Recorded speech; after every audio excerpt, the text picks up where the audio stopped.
August 14, 2025, South China Sea. At precisely 05:23 hours local time, the pre-dawn darkness concealed one of the most sophisticated naval ambushes in modern military history. The USS Theodore Roosevelt, a nuclear-powered supercarrier displacing over 100,000 tons and valued at $12.8 billion, had become the target of a coordinated multi-domain attack that would test every defensive system aboard America's most advanced warship. The Theodore Roosevelt Carrier Strike Group had been conducting freedom of navigation operations in international waters approximately 250 nautical miles southeast of Hainan Island, when long-range sensors detected the first indicators of incoming threats. The strike group's formation included the carrier at its center, protected by 4 Arleigh Burke-class guided missile destroyers, 2 Ticonderoga-class cruisers, and 2 Virginia-class attack submarines operating in advance screening positions. Captain Jennifer Walsh, commanding the Theodore Roosevelt, had maintained heightened alert status for the previous 72 hours, following intelligence reports of increased Chinese military activity throughout the South China Sea region. However, the nature and coordination of the attack that commenced at dawn exceeded all threat assessment scenarios developed by naval intelligence agencies. The initial detection came from sonar operators aboard the destroyer USS Michael Murphy, who identified multiple underwater contacts approaching the carrier formation from 3 different vectors. CIC sonar. I've got numerous subsurface contacts bearing 270 through 015. Estimated depth 50 to 75 meters, speed approximately 8 knots. Reported sonar technician First Class Rodriguez through the internal communication system. Within minutes, the number of detected contacts had increased to over 40 discrete underwater vehicles, all maintaining precise formation intervals while approaching the carrier strike group, with coordinated timing that indicated sophisticated command and control capabilities. These were not conventional submarines, but unmanned underwater vehicles equipped with sensors and potentially explosive payloads. This is Missile Mind.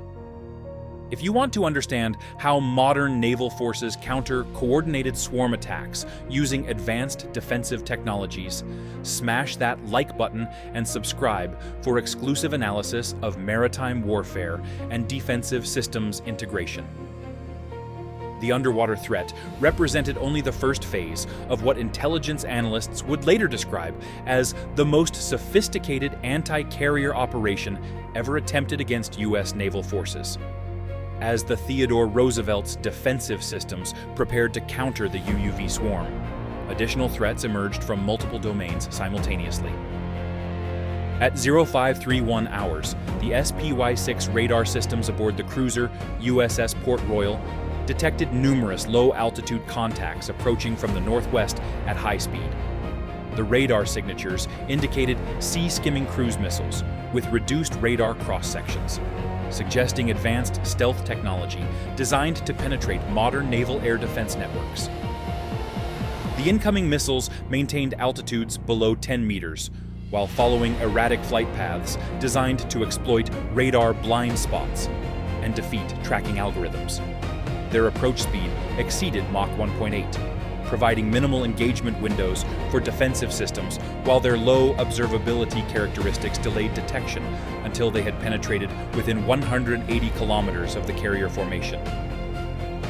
Multiple inbound Vampires, bearing 310, estimated 40-plus contacts, sea-skimming profile with low RCS characteristics, transmitted the Port Royal's tactical action officer to all units in the strike group. Recommend weapons-free, maximum engagement profile. The carrier strike group's response demonstrated the evolution of integrated air defense systems designed to counter saturation attacks.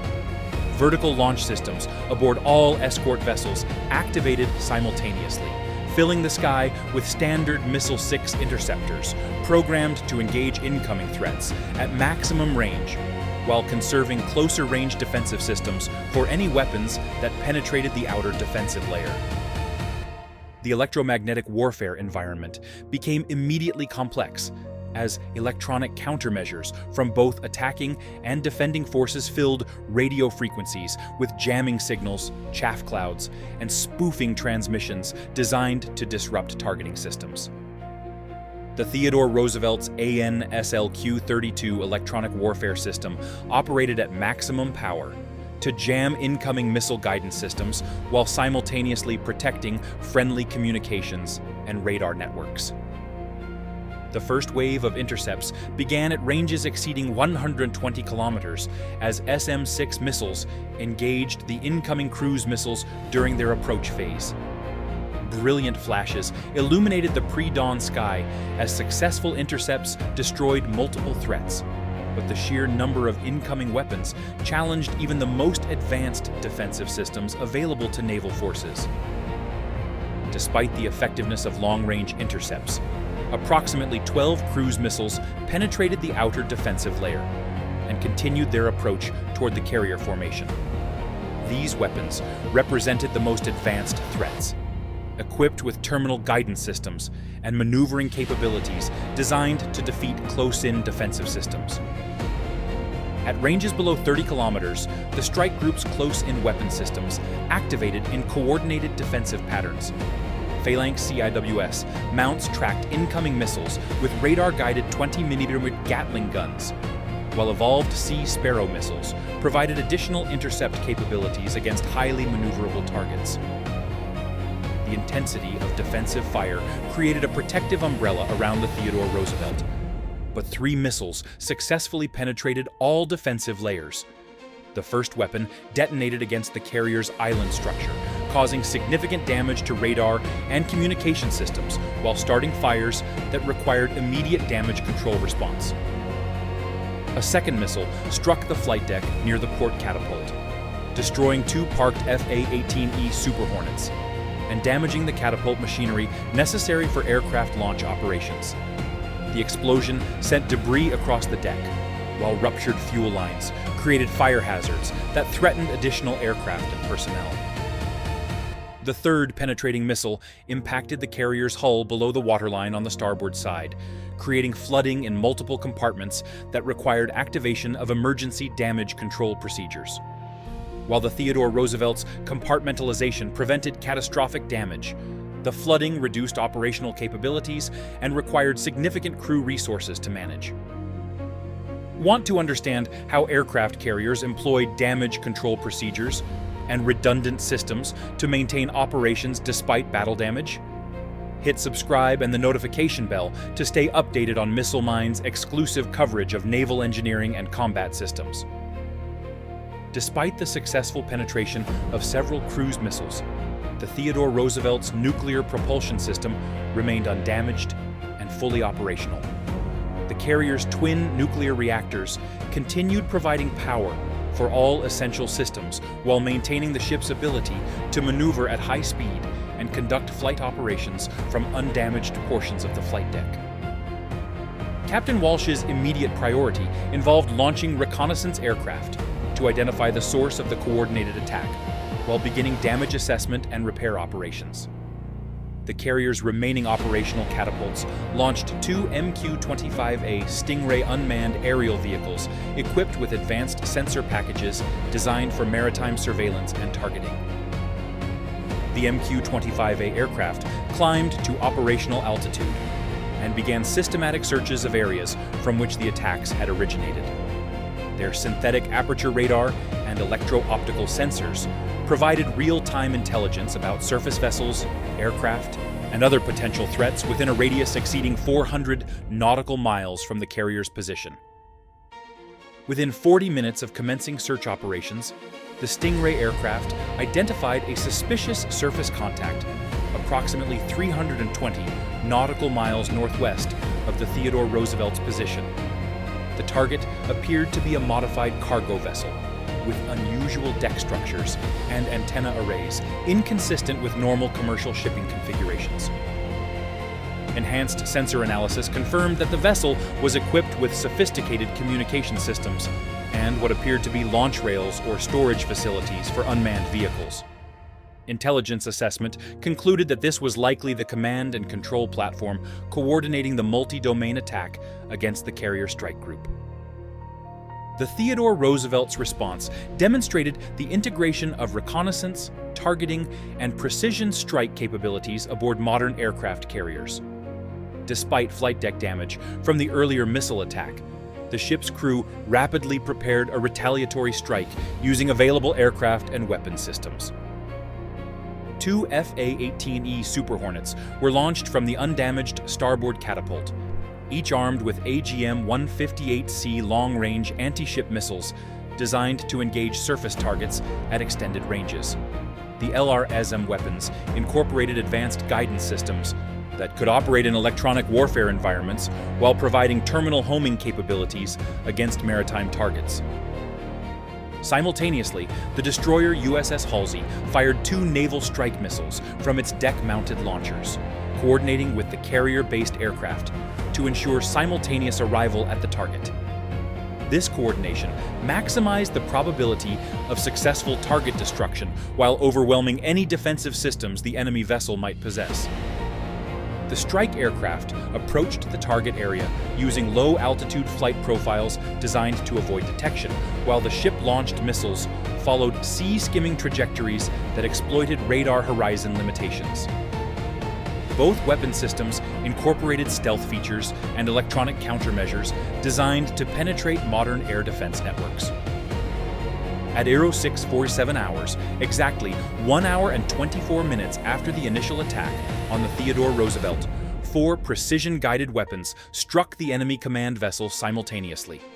The coordinated impact completely destroyed the ship's superstructure, while triggering secondary explosions that indicated the presence of fuel and ammunition storage areas. The destruction of the command vessel had immediate effects on the remaining threats facing the carrier strike group. Underwater vehicles that had been maintaining coordinated attack patterns suddenly began operating erratically, suggesting loss of centralized control and communication links with their command platform. This is how modern naval forces employed distributed sensors and precision weapons to identify and neutralize threats across multiple domains simultaneously.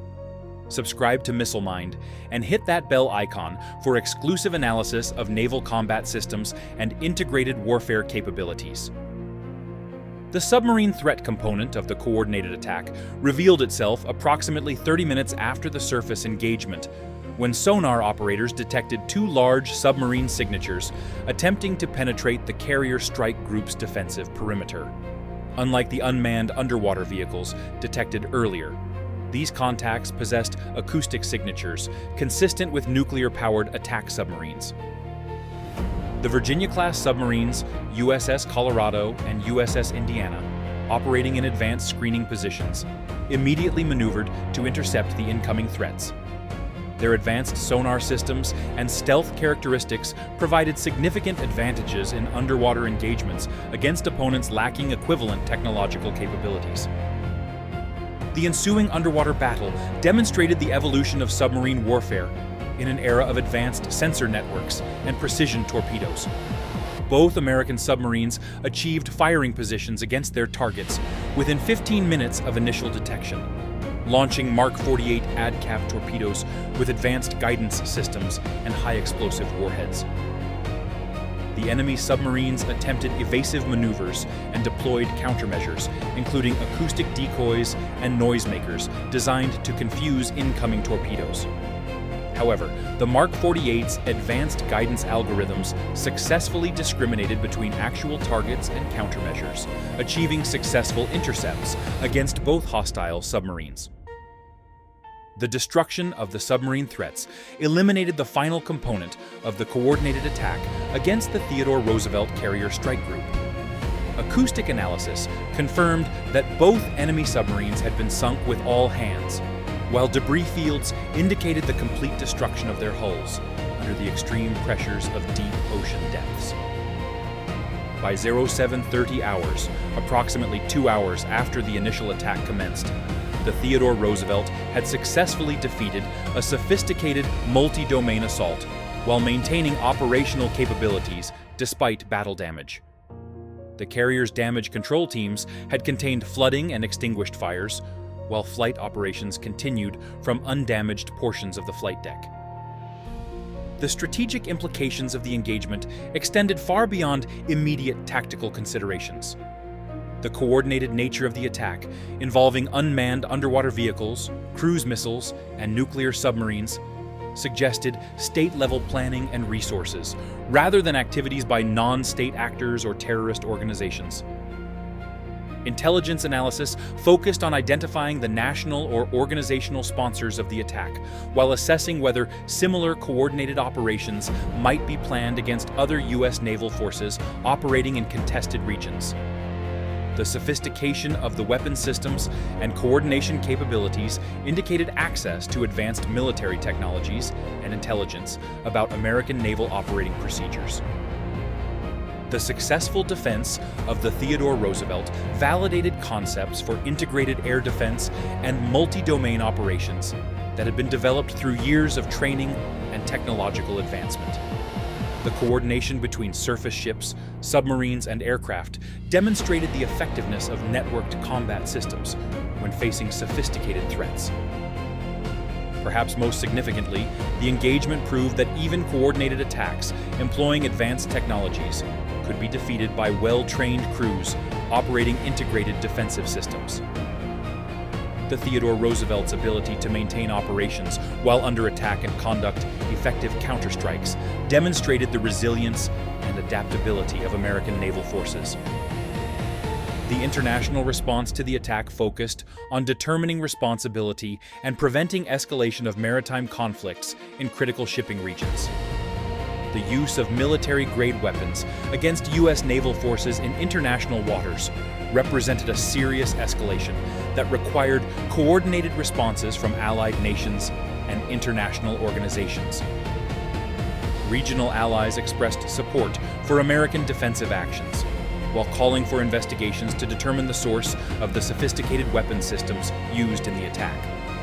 The demonstration that coordinated attacks could be successfully defeated provided reassurance about the security of international shipping lanes and freedom of navigation operations.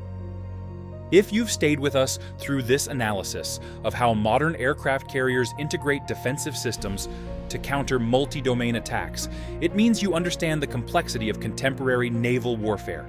Hit that like button, subscribe to Missile Mind, and drop a comment below with your assessment of how naval forces should prepare for coordinated swarm attacks and multi-domain threats. Your engagement helps us continue providing analysis that reveals the technological capabilities shaping modern maritime security. The August 14th engagement marked a significant milestone in the evolution of naval warfare, demonstrating both the sophistication of potential threats to major naval platforms and the effectiveness of integrated defensive systems when properly employed. The Theodore Roosevelt's successful defense against coordinated attacks validated decades of investment in advanced technologies while highlighting the continued importance of well-trained personnel in operating complex weapon systems. The lessons learned from the engagement influenced naval doctrine development and defensive system improvements throughout the U.S. Navy and allied maritime forces. The demonstration that multiple threat domains could be simultaneously engaged and defeated provided confidence in existing capabilities, while identifying areas for continued technological advancement and tactical refinement.